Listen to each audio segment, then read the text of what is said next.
मंगला गौरी व्रत कथा।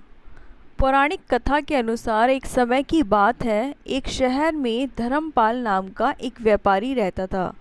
उसकी पत्नी काफ़ी खूबसूरत थी और उसके पास काफ़ी संपत्ति थी, लेकिन उनके कोई संतान नहीं थी और संतान नहीं होने के कारण वो काफ़ी दुखी रहा करते थे।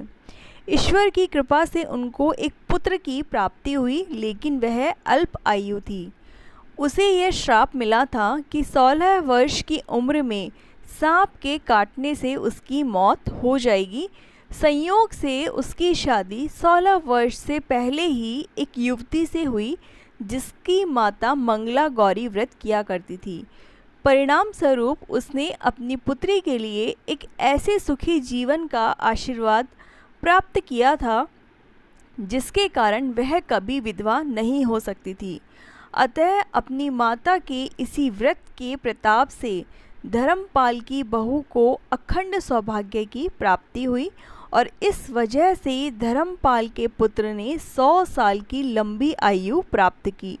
इस कारण से सभी नवविवाहित महिलाएं इस पूजा को करती हैं और गौरी व्रत का पालन करती हैं और अपने लिए एक लंबी, सुखी और स्थायी वैवाहिक जीवन की कामना करती हैं।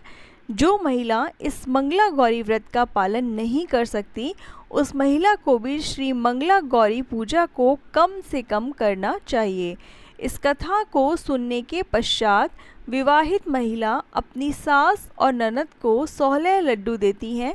इसके उपरांत यही प्रसाद ब्राह्मण को भी ग्रहण कराती हैं और इस विधि को पूरा करने के बाद व्रती 16 बाती वाले दीपक से देवी की आरती करती हैं।